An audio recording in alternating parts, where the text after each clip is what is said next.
Bonjour à tous, nous sommes le 21 septembre 2022, le 4e mois du challenge est terminé. Je fais cette vidéo avec un peu de retard, mais je fais quand même une vidéo propre au 3e mois de challenge pour éviter de proposer une vidéo trop longue.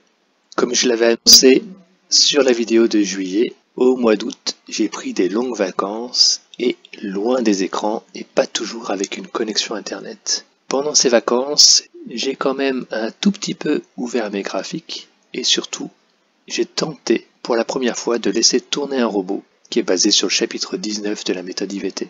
J'ai tenté cette aventure parce que plusieurs membres d'IVT m'avaient commandé ce robot et beaucoup d'entre eux me rapportent qu'ils gagnent pas mal d'argent grâce à ce robot.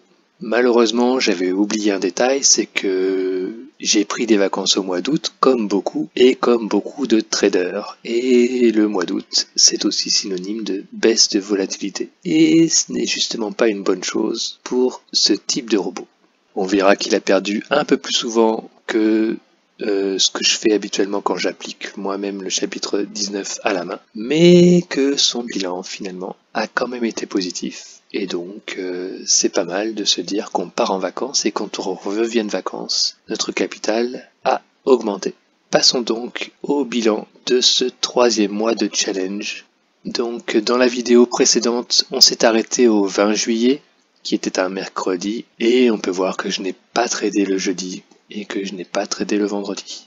On va dire que le mode vacances se mettait peu à peu en place. Et surtout, je suis aussi allé profiter du vent annoncé pour aller naviguer.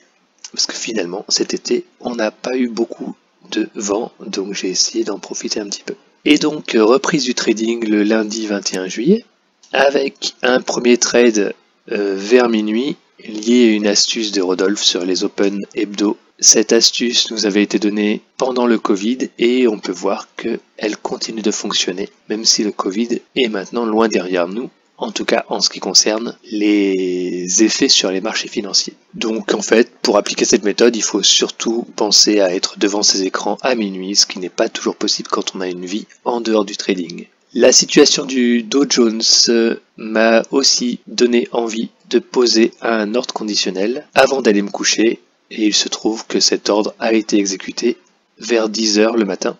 Alors oui, on pourra me dire que j'arrête pas de vous répéter qu'il n'est pas conseillé du tout de trader les indices pendant qu'ils dorment et donc à 10h les Américains dorment et donc on évite de trader le Dow Jones le matin. À cela je réponds oui. Mais j'ai placé un ordre conditionnel sur une belle zone horaire, alors que je suis scalper, donc pour moi c'est un signal de très grosse unité de temps. Et j'ai conservé un TP1 relativement petit, puisqu'il était à 40, et que sur un signal horaire Dow Jones, on peut facilement espérer 100 points sur un trade. Bon d'ailleurs, vous voyez, à la fin, il a fini par faire 120 points. Ensuite, concernant le DAX, eh bien le premier signal intéressant, c'était un chapitre 19. Les autres trades se sont quasiment tous fait stopper après TP1, donc des petits gains. On va dire que ma journée a été sauvée par l'OC du matin. Pour le reste, pas grand chose à dire sur cette journée. Le bilan a quand même dépassé son objectif jour. Mardi 26, on commence par se faire stopper. Ah, tiens, hop, ça c'est... Mettons toute la ligne en rouge. Voilà. Alors, je ne sais pas si vous avez remarqué, mais ça fait... si vous êtes attentif, il m'arrive très souvent de commencer ma journée par un signal du chapitre 19. Et vous voyez, voilà un jour où je n'attends pas ce signal et je me prends un stop pour commencer. Voilà, c'est jamais très agréable, surtout que voilà, je me prends encore un deuxième stop un peu plus tard à 10h50 et vous voyez qu'il n'y a toujours pas eu de signal du chapitre 19. Il arrive juste après, à 11h, et derrière, je ne me prends plus aucun stop. Bon, d'accord, j'ai aussi tradé que le matin, donc j'ai arrêté de trader à 14h15, donc on peut pas dire que ma conclusion soit statistiquement viable. Voilà, j'ai quand même réussi à finir ma journée avec un léger gain positif. Je suis en dessous du bilan jour attendu, mais bon, je vous rappelle que cet objectif jour est calculé sur 3 jours de trading par semaine et qu'il m'arrive souvent de dépasser ces jours et de dépasser aussi les objectifs jour Par exemple, voilà, la veille, j'avais fait l'équivalent de 2 jours. Donc aujourd'hui, le fait que je fasse quasiment rien, on va dire que l'un compense l'autre. Mercredi 27 juillet, comme tous les mercredis, live chez IVT. Il y avait beaucoup de nouveaux et beaucoup de questions-réponses, ce qui a particulièrement perturbé ma concentration de trading et ma réactivité. Mais bon, c'est les jeux, hein. C'est la raison pour laquelle je réduis mon exposition de moitié, parce que je sais que mes conditions de trading ne sont pas les meilleures. Mais je tiens à ce que la priorité soit sur le dialogue, la discussion. C'est le but des lives, sinon je fais des enregistrements vidéo et c'est tout. Le fait que je sois en live, l'intérêt c'est d'avoir du monde présent, et donc quand les gens posent des questions, eh bien j'essaye d'y répondre au mieux, et même si ça entache mes performances de trading. Donc oui, 4 stops pendant la séance, mais j'ai tenu à les justifier par des problèmes que je placerai entre le clavier et la chaise, et non pas des problèmes de méthode de trading. Et de mémoire, sur les 4 trades, un seul était acceptable, on va dire. Il y a un seul des 4 stops que j'aurais pris en temps normal, avec une concentration normale. Les 3 autres auraient pu être évités avec une meilleure réactivité, et donc des trades qui auraient été protégés avant d'être stoppés.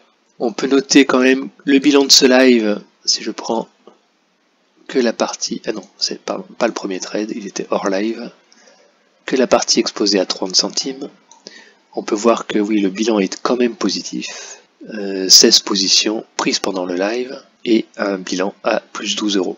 Ça s'explique par des stops qui étaient très courts, voilà, pas plus de 12 points de stop, ce qui est vraiment très petit. Et donc oui, c'est vraiment pas très grave de tenter des trades avec des stops aussi courts. Et ensuite, l'après-midi s'est plutôt bien passé grâce aux US, et donc ça m'a permis de retrouver une performance à peu près normale après une matinée faible. Jeudi 28 juillet, j'avais placé un ordre conditionnel sur le gold il y a plusieurs jours, et donc il s'est déclenché à 3h30 du matin. Ok, j'étais pas devant mes écrans, hein, je vous avoue, mais voilà, c'était un gros niveau horaire à franchir sur le gold qui donnait un beau signal d'achat, et donc il s'est déclenché dans la nuit. Alors c'était un trade swing, donc il a mis plusieurs jours à s'accomplir, mais voilà, donc je vous rappelle que dans ce tableau, j'associe les résultats d'un trade à la date d'ouverture de ce trade. Voilà, donc vous voyez plus 71 €. Les 71 € n'ont pas été encaissés le 28, mais quelques jours plus tard, mais j'associe les résultats de ce trade à leurs ouvertures, ou au jour d'ouverture. On peut remarquer un signal du chapitre 19 qui a été stoppé. C'est assez rare pour le souligner. Le premier signal de la journée a été une réussite, ok. Le reste de la journée s'est passé moyennement. Un stop sur une renverse après un stop win. Donc vous voyez, c'est comme je le dis, on remet en jeu les gains qu'on a pris. Ça n'a pas marché. On a perdu un peu plus que ce qu'on avait gagné à cause d'un stop peut-être un peu trop loin. Bon, bah ça arrive. Le bilan de ces 2 trades est à peu près nul. Bon, c'est le jeu. On a pu voir quand même que à chaque fois qu'il était écrit renverse M5, les trades étaient largement plus souvent gagnants que perdants. Donc sur le long terme, je continuerai d'utiliser cette méthode.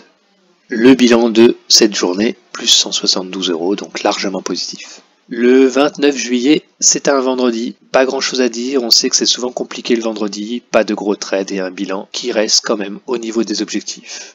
Voilà, vraiment rien de spécial à dire, une journée standard on va dire. Lundi 1er août, on peut se dire danger du premier jour du mois, mais un début de journée qui commence par un chapitre 19, qui en plus se termine par un stop win, donc on se dit que c'est une bonne journée qui s'annonce. J'ai rien fait d'autre le matin, j'étais occupé à avancer sur la programmation, et je n'ai pas eu d'alerte assez significative pour que je me décide à déclencher d'autres trades. L'après-midi, on peut voir que j'étais très concentré sur le Dow Jones et sur le DAX en même temps, vraiment concentré à 100% sur le trading, et trading propre jusqu'à la fermeture. Tant que c'était propre, j'ai continué à prendre des signaux. Je me serais arrêté dès que j'aurais eu des signaux un peu moins francs, donc j'ai tradé jusqu'à 21h30 parce que j'avais des stop win, et donc les stop win me demandent de trader le signal de renverse. Bilan du coup plutôt positif. presque 2 fois un objectif jour, donc tout va bien. Mardi 2 août, je n'étais pas disponible pour trader, donc aucun trade le 2 août. On passe au mercredi 3 août, qui est comme tous les mercredis, c'est une journée live chez IVT. Journée live plutôt mitigée, on s'est pris 2 stops, on n'a pas pris de gros gains, mais un bilan positif en ce qui concerne le live, il me semble. Voilà, 14 trades plus 8 euros, bon c'est pas grand chose. Voilà, petite journée, pas grand chose d'intéressant à faire ce jour-là, les marchés étaient en attente. On subit. On finit la journée en dessous de l'objectif jour, mais bon, rien de grave, hein. Je vous rappelle que l'objectif jour a été calculé pour 3 jours de trading par semaine, donc si on a... C'est vrai que le mardi j'ai pas tradé, le mercredi je fais un petit bilan, mais lundi était presque l'équivalent de 2 jours, donc il nous reste plus qu'une journée à faire cette semaine. Rien de dramatique. Jeudi 4 juillet, début de journée par un chapitre 19, encore une fois, qui touche son stop win, donc bonne journée en perspective. Je me suis absenté, je suis allé naviguer l'après-midi, et donc j'ai tenté de mettre en place le robot qui a pris 2 trades l'après-midi en mon absence. Le bilan du jour à 74 euros, donc on a dépassé l'objectif jour. Et donc, comme je venais de le dire, avec un lundi qui a fait quasiment 2 jours, on a fait notre semaine. Voilà, semaine terminée. Vendredi 5 août, là, ça fait plusieurs jours que je note une baisse de volatilité. C'est classique un mois d'août et donc il est temps de prendre des vacances. Les traders semblent être partis en vacances. Je me contente donc de laisser tourner le robot pour voir si tout se passe bien avant de m'absenter vraiment et de le laisser tourner sans que j'ai de connexion internet. Il a pris un seul trade qui a fait un petit gain. Comme on l'a dit tout à l'heure, l'objectif hebdomadaire était acquis, donc je n'avais rien à revendiquer pour un vendredi. Lundi 8 août, je fais mes valises et je prends la route pour traverser la France. Donc je suis complètement en dehors de mes écrans, le robot tourne tout seul, il fera les gains ou les pertes qu'il fera, je m'en fous un petit peu on va dire. C'est un test. Un test grandeur nature, on va dire. Et pendant plusieurs jours, il a fait des gains, quelques pertes, jusqu'à finir le mois. Dernier trade le 19 août. On se finit par une mauvaise journée. Le robot se prend 2 stops. Voilà, moins 54 euros sur la journée. Il a eu des journées négatives, il a eu des journées un peu positives. Le bilan du mois est quand même au-dessus des attentes. On espérait faire 600 euros par mois. On a fait 650 euros en ayant tradé juste 8 jours devant mes écrans sur 22 possibles. C'est plutôt une belle performance. Le bilan mensuel est donc de 651 euros, tout juste au-dessus des objectifs. Il faut rappeler quand même qu'on est aussi un mois d'août, donc réussir les objectifs mensuels sur un mois d'août, c'est quand même pas mal. Alors on va dire que le mois d'août n'est pas fini évidemment, puisque nous ne sommes que le 20 août à cette date de trading. Comme on est à la fin du 3e mois, je retire 600 euros. Je simule le retrait de 600 euros pour être plus précis. Hop, le capital est donc de 32 657 euros, soit une avance de 2657 euros sur le tableau de marche.